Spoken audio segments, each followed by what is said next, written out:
Good morning and hey y'all. Hey, welcome to another session of Meditations with Marigny.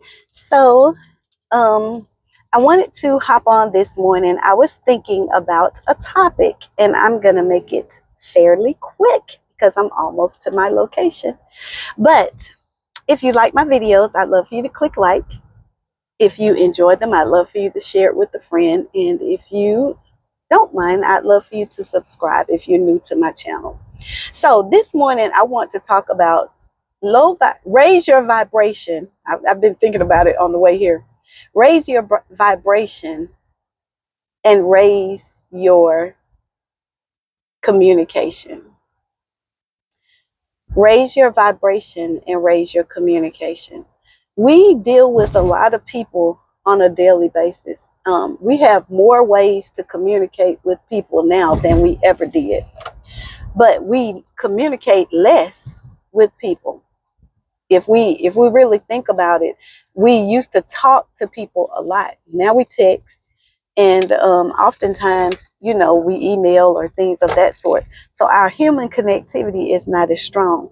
But I want to talk about. I was listening to you guys hear me talk about a lady that I listen to, and she's a certified counselor. And I was listening to her this morning, and she did a short. And in the short was called "Stop Trying to Make Her Happy." And she was saying that in her therapy sessions, oftentimes she have to tell husbands, stop trying to make her happy. You're not going to never be able to meet what she is requesting of you. And she just talked about there are a lot of people that are just unhappy. They're unhappy with their lives. They're unhappy with their bodies. They're unhappy with their families. They're unhappy, like they don't have a sense of joy on the inside. And I think about myself, like in the mornings I get up. So like in the car, I might have music on and I'm jamming and I'm at the red light and people might see me praising sometimes.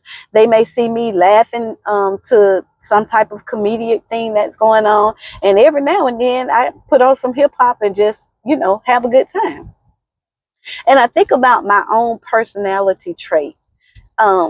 Typically, it's not going to be, sorry y'all, that you're going to find me to be unhappy. To the degree that something happened in my building right before we went on break. And a teacher, when she saw me, she said, something ain't right. She said, because you always smiling. Like when I greeted her, I just said like, hey, or how you doing? And she was like, because she said, for you not to be happy. And this is someone, I don't spend a whole lot of time with her, but I'm saying that to say, we oftentimes associate ourselves with people who have low vibrations. We associate ourselves with people who do not have a desire to want to be happy, a desire to want to have a better quality life, a desire to be a better quality person, a desire to grow, to develop, to become someone better than who they already are. And then we get upset when those people don't meet our expectations because they never had those expectations for themselves. That's good. So in the end, we surround ourselves with people who have when it came to me this morning, I was like, low vibration. Really? Like I don't really talk about vibrations and things of that sort that much. But it's true. Because when I walk in the building, I'm going in, good morning, how you doing? Good morning, hello. And that's just my normal me. Like that's my average. So I haven't even put it in gear to move up to another level. And so when I think about people that in this dating world, you guys know I'm going to always go back to the dating. In this dating world, when I meet people and, a couple of the guys that I've met, and I'm like, okay, do you ever smile? Do you ever laugh? I know most men sometimes can be a little stoic and, have a little bit of sarcasm. And then what's the other word? Skepticism.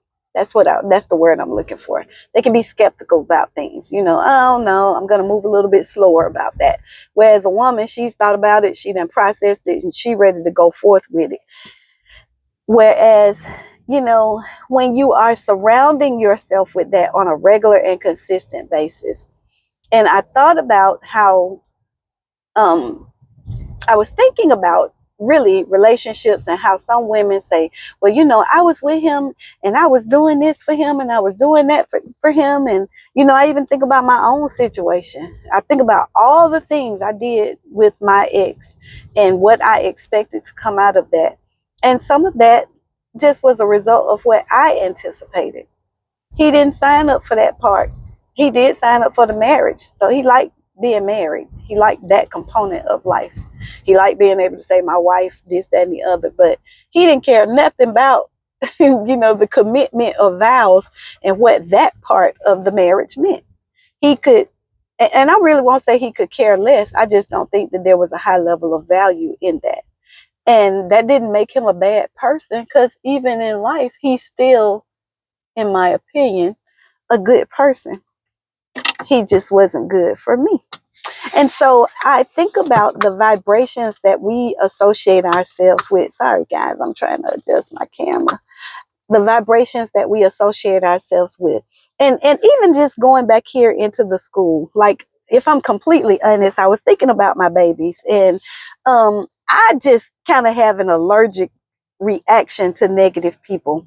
I don't do really well around negativity. Like, I'm going to speak life and I'm going to say something positive. And then if the person comes back with something negative, I'm going to say something positive.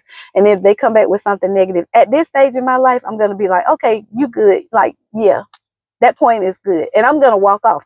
Because if that's not somebody that I have a sound relationship with, or that I have to see them on a daily basis, I can deal with them with a long handle spoon and we just keep moving. And I'm saying that because some people are in a position where, as an educator, we've been off for 2 weeks, and this is our first day back with the scholars. We came back on yesterday, but this is our first day back with the scholars. And I'm so excited to see my babies. Like, I'm excited to hear what their holiday was like. I want to hear what they got for Christmas. I want to know what they did with their families. What did they eat? What traditions did they set in place? You know, how did you do something different? Like, did you do anything academic while you were out? I know that might be something that they don't want to talk about, but I bring that into play. And if nothing else, there are about 20 students that, if I'm not happy to see anybody else or experience anything with anybody else, there's about 20 of them that they're looking for me to come with my high vibration. They are looking for my hugs. They're looking for my joy and my happiness. One baby told me right before we got ready to go on break, I didn't go to lunch a couple of times. And that baby said to me, she said, I only come to lunch because I know you're going to be here. And I said, wow, the impact that we can have on people just by being who we are. Just by me going and sitting at the table with her and engaging in conversation, she automatically looked for me to come to lunch. So now I have to go to lunch. I don't have a choice. That's the way that we have to look at and cultivate our relationships, y'all. We got to make sure that we pour into them, that it engages the other person and helps them to move to a higher level of communication. So I got to go because my time is up. And I need to get inside the building so I can be on time. But if you don't do anything else, raise your vibration so you can raise your communication. And when you do that, you'll start attracting the right type of people to be around you for the vibration level that you want to be on. All right, guys, have a wonderful day. Click like, share it with a friend, and subscribe.